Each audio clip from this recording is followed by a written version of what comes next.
The first crack in the world's most notorious online black market did not look like a sophisticated cyber attack. It looked like a forum post.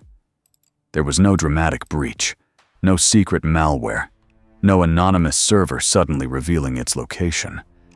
There was only a short message, written in public, by someone who wanted strangers to notice a new website. The message pointed toward a market hidden deep behind Tor, a place that promised to permanently separate buyers, sellers, and its creator from their real identities. Months later, the exact same online name appeared again. This time, the writer wasn't advertising the market. He was looking for help.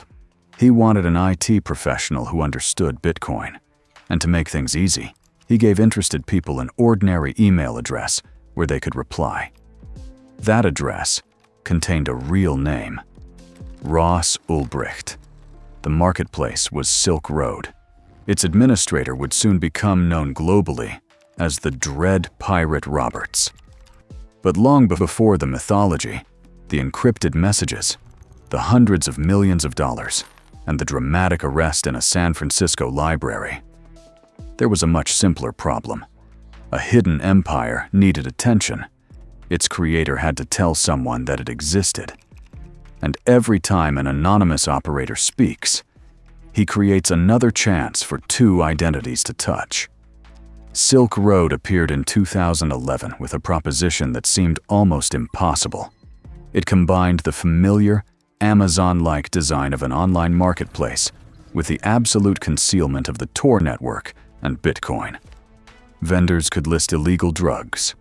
Buyers could browse, compare sellers, and place orders without ever visiting a street corner or knowing a single real name. The entire system was designed around absolute separation. Tor concealed the location. Bitcoin moved the value. Pseudonyms protected the people.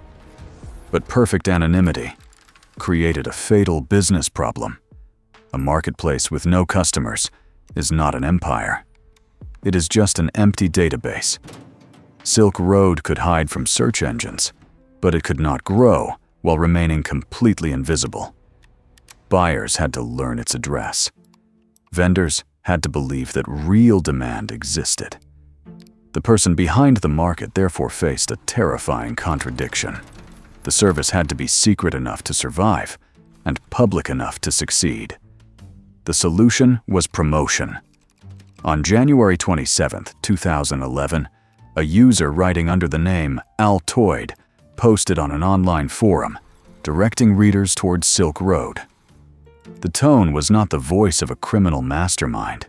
It was closer to a curious internet user sharing a cool discovery. That distinction mattered. An apparently independent recommendation created distance between the speaker and the website. But the post still performed one irreversible function. It placed the hidden market into the public internet. The message became discoverable. It could be copied, indexed, archived. It gave investigators a date, a username, and a direct link between a public account and Silk Road's earliest days. At the time, it looked completely disposable. Just one small comment among millions. But in a digital investigation, a small public statement becomes a fixed point in time. The operator could change servers. He could rotate marketplace addresses. He could use military-grade encryption. But he could not travel backward and prevent someone from preserving what Altoid had already written. 8 months later, the username Altoid appeared again. This message was practical. The writer wanted to hire an IT professional in the Bitcoin community for a venture-backed company. Recruiting technical help is an ordinary challenge for a growing business. For an anonymous marketplace, it is suicidal. You cannot evaluate candidates, receive replies, and coordinate work without opening a communication channel. The post told interested people to contact an email account, an account associated directly with Ross Ulbricht. The importance of that detail was not that the email proved the entire case by itself. It didn't. The importance was that two completely different worlds had just been joined. One Altoid post pointed toward Silk Road. Another Altoid post pointed toward a real person. The bridge was created by simple account reuse and the very ordinary pressure to get work done. The market's technology tried to divide identity into sealed compartments, but human convenience quietly connected them again. It is incredibly tempting to compress the Silk Road investigation into one elegant sentence. A careless email exposed the kingpin. That version is memorable, but it is entirely incomplete. Real cyber investigations are rarely solved by a single clue. They are built as mosaics. Each piece may be weak alone, but together, the pieces transform coincidence into attribution.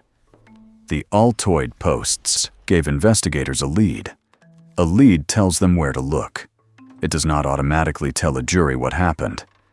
This distinction reveals what operational security, OPSEC, actually is. Anonymity is not a product you buy once. It is a brutal, unforgiving discipline that must survive every single action you take over years. Tor can hide a server, but it cannot stop a person from reusing a username. Encryption can protect a message, but it cannot make a public recruiting address disappear. A pseudonym can hide a legal name, but only until human behavior links the two. Every layer protects a particular boundary. Nothing protects every boundary.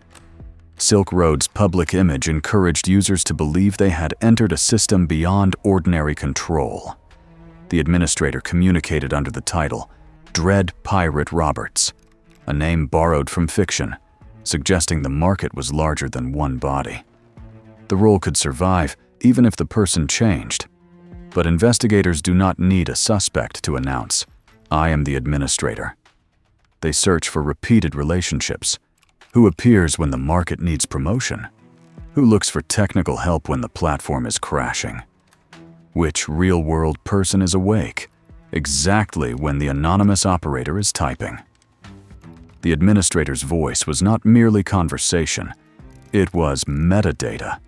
Running a marketplace requires constant decisions. Someone must solve disputes, reassure vendors, and respond to crises. A completely silent owner may leave fewer clues, but a silent owner will lose control of the business. This creates an uncomfortable mathematical equation for cybercriminals. Authority requires visibility, and visibility creates patterns. By 2013, Silk Road was no longer an obscure experiment. It had served more than 100,000 users and facilitated hundreds of millions of dollars in sales. More transactions meant more financial traces.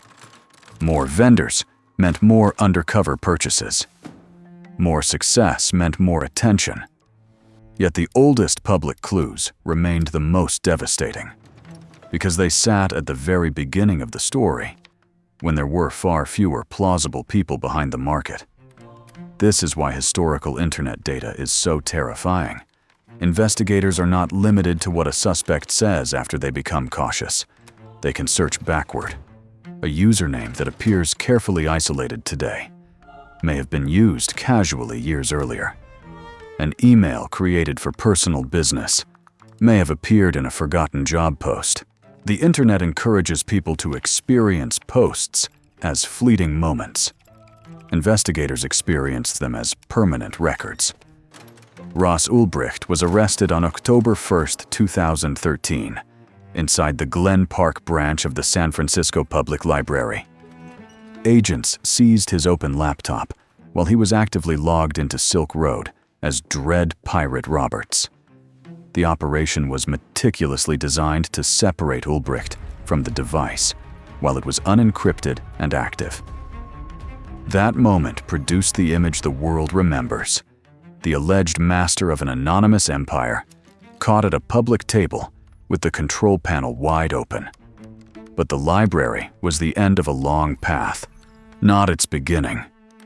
The path began with the market's desperate need to exist in other people's minds. Someone promoted it. Someone recruited for it. Someone talked. Evidence from the laptop and servers later allowed prosecutors to present a massive case. In 2015, a federal jury convicted Ulbricht on charges including narcotics trafficking, computer hacking, and money laundering. In January 2025, his sentence was commuted. That act changed the length of his punishment. It did not change the historical sequence of the investigation. The lesson is often described as a warning against ego. Underground administrators build names because names create trust. They boast about resilience because customers are always afraid of police seizures. But ego is only part of the explanation. The deeper force is operational necessity. Even a modest administrator must communicate. When money, reputation, and technical infrastructure all depend on one person, the public voice of the market follows that person's attention. A marketplace administrator who cannot stay quiet may be arrogant, but he may also be trapped by the exact role he created. Silk Road needed a mythology, and Dread Pirate Roberts supplied one. It needed users, and Altoid helped point people toward it. It needed technical capacity, and Altoid looked for help. Each identity solved a short-term problem. Together, they created a long-term vulnerability. That vulnerability was correlation. Correlation does not require breaking Tor. It does not require decrypting every message. It asks a much more patient question. What remains exactly the same when the names and systems change? The answer might be a writing habit, a working schedule, or an old forum account. In this case, it was an email address placed where an anonymous recruiter desperately needed real people to respond. The address did not reveal the location of the hidden server. It revealed something far more dangerous, a direction for the investigation. Once investigators had a name, they could test the hypothesis. Did his history align with the market's creation? Did his activity match the administrators?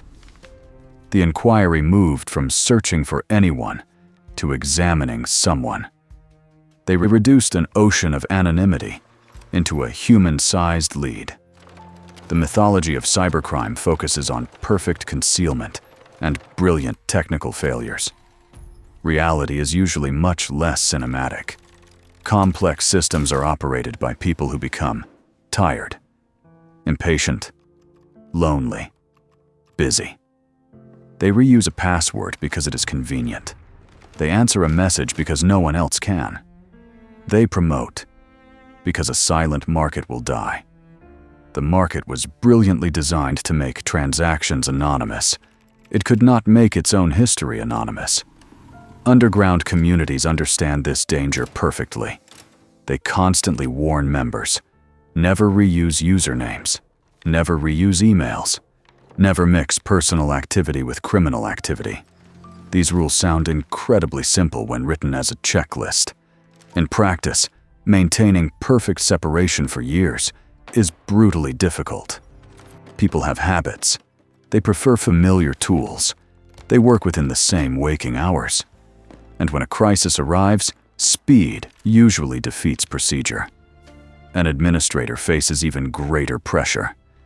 If a server fails, vendors do not patiently wait while perfect compartmentalization is preserved. The operator must improvise while protecting an identity that can never, ever be allowed one ordinary mistake. Silk Road's early promotional posts captured this exact contradiction. Long before the empire had fully formed. They show an anonymous project reaching outward, looking for attention, looking for labor. The public internet was not separate from the hidden service. It was the market's doorway.